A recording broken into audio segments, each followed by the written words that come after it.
Part 2 of Day 3/Week 3 of the Purpose Driven Life series. It doesn't matter what forces drive your life, because they all lead to the same dead end. Whether it's the fear, the resentment, the anger, materialism, they all lead to a dead end. Nothing matters more than knowing God's plan and purpose for your life. Because without God, life has no meaning, direction, or reason.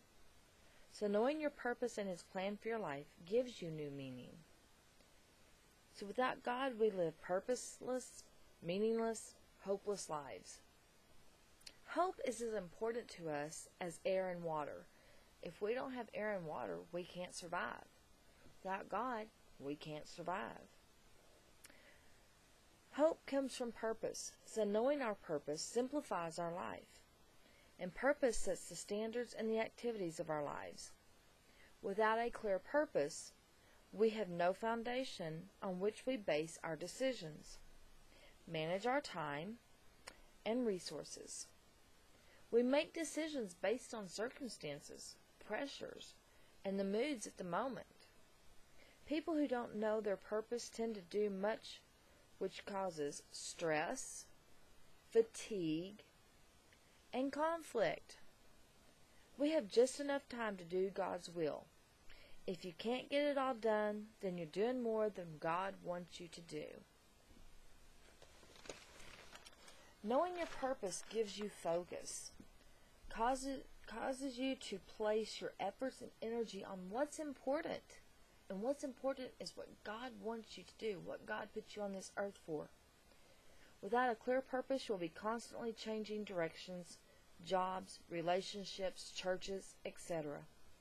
You will be full of confusion and emptiness, and nothing can fill that void except God and His purpose for your life. So stop trying to do it all. Stop trying to be somebody that God did not intend for you to be. Do only what God wants you to do.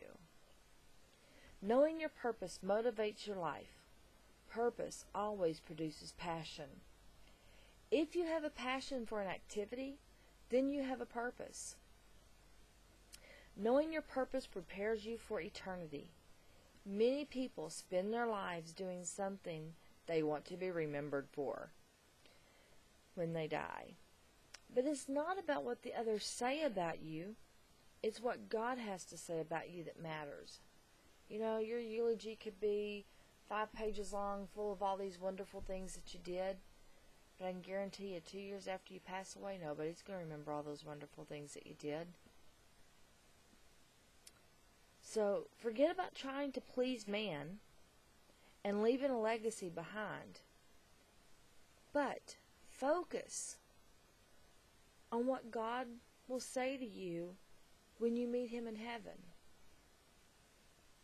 What God has to say about you is what matters, not what others say about you. So we need to focus on God and what He's going to say to us when we meet Him. He's going to say, "Well done, my good and faithful servant."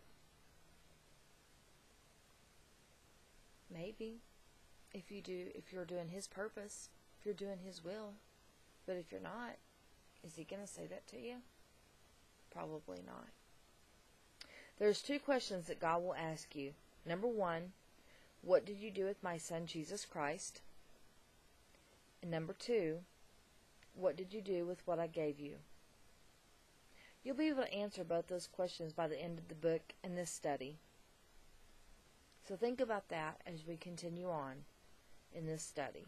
What did you do with my Son, Jesus Christ? And what did you do with what I gave you?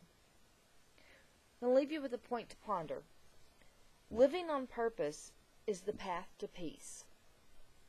Living on purpose is the path to peace.